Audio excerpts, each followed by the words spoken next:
Uganda Tea Development Agency Limited. Good morning, sir. Good morning. Thank you very much for joining us.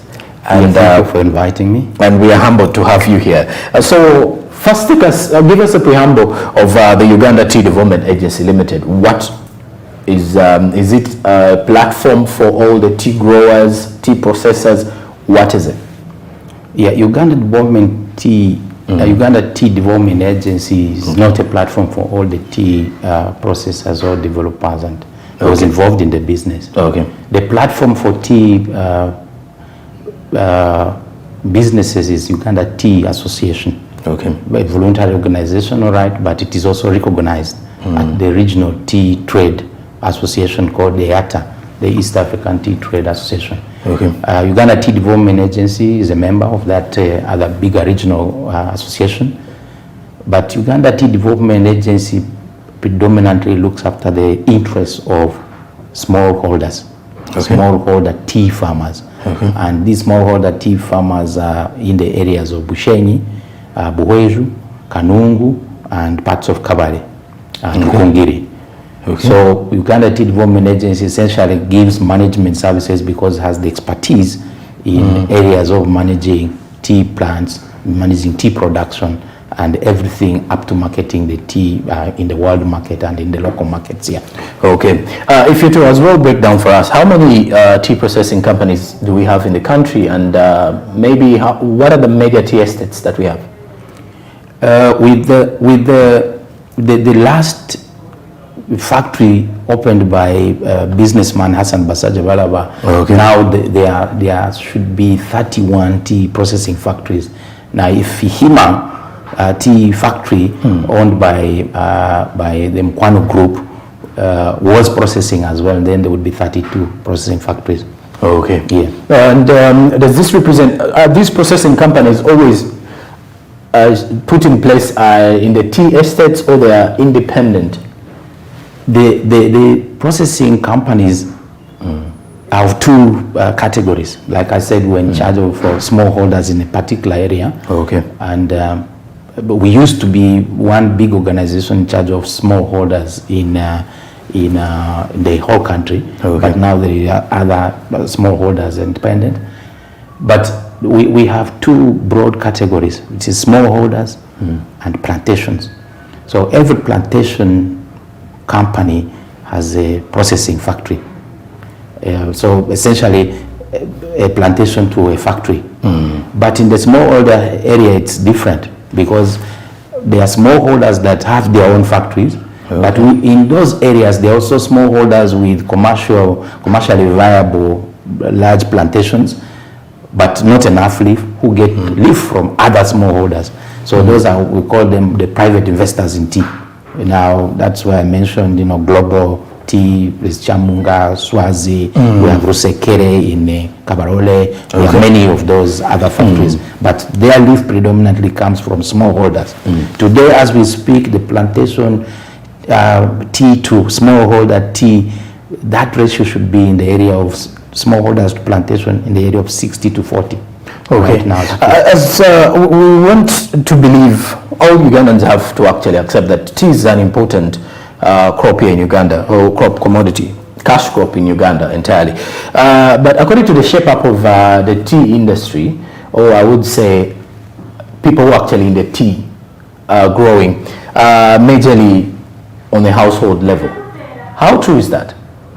Because I happen to see people settled in tea estates, those who actually engage in the tea. Is it why doesn't it look like more of a collective growing, just like I would say me as a person setting up my tea estate in any way? Yeah. The tea industry, the way it is structured is quite unique. Okay. We know cash crops like coffee and the way they are structured. Yes. A seasonal, and then you have one season, the other season. Tea is a crop that grows throughout the year. Okay. But tea is like tomatoes. Okay. Once you harvest that leaf, you need to process it that day. In fact, the science behind it is you process it within 6 hours after you have plucked the leaf off the tea bush. Now that means there must be a processing factory somewhere. Now the problem is, even if I have a tea garden, it's very difficult for me to set up a processing plant of my own. There used to be in the past when tea was just being established in these areas and in places like India that produce a lot of tea, China, they had cottage industries which could be run by small families, small businesses. Okay. But in this circumstance here, the investment to have a processing plant is so huge that you either do it in a cooperative arrangement or you have government hand in it, maybe it's giving you a factory, or you have completely private investor with the resources to invest in tea and then puts up a factory and then you be able to supply in that arrangement. That's the structure of the tea business. Okay, and do you believe it's a profitable venture if someone is dealing in the tea, let's say tea processing, or someone in the tea industry, tea exportation and importation?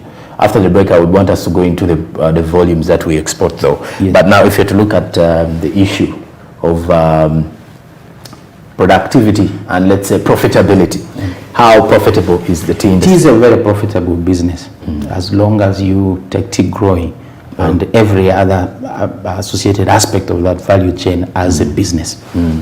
If you're just planting a few bushes there and hoping that it will generate you money without you looking after it, then it's not going to be profitable to you at all. Okay. I'll give you examples of people who take tea as business, especially the smallholders. We have some of them in this country, but the majority of smallholders here do not look after their gardens very well. And I'll break those aspects if we have time, what it means to look after a garden. If you go to Kenya, an acre of tea right now to a Kenyan farmer is paying school fees for their children from when they start going to school all the way up to university. It's acquiring assets for families. It's increasing the value of what that family is. But here, if you don't look after tea properly, you're definitely going to make a loss.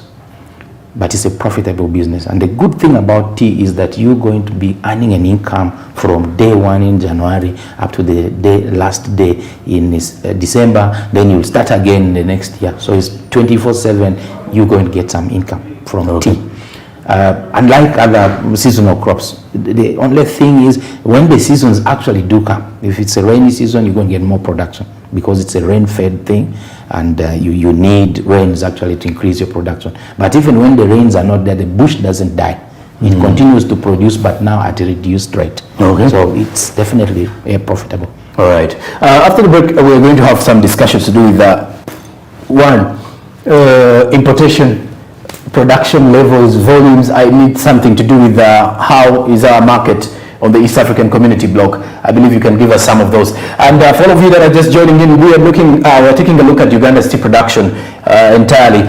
If you're to look at, according to NADS here, tea, which is one of the important cash crops in Uganda, has seen close to 80,000 farming households involved in it, and it's supporting over 150,000 skilled and non-skilled labor in the country, and that is a very huge contribution to the economy if you're to break it down. So that is where we're actually looking at Uganda's tea industry today and taking a look at the tea production and all of that. After the break, meanwhile, we look at the volumes, the challenges in the industry. I believe those are many. Then how we've been able to actually overcome some, and then how to overcome, what are the solutions that can help us overcome the others, and also taking a look at the quality of our tea processing in Uganda. Good morning, stick around, I'll be right back.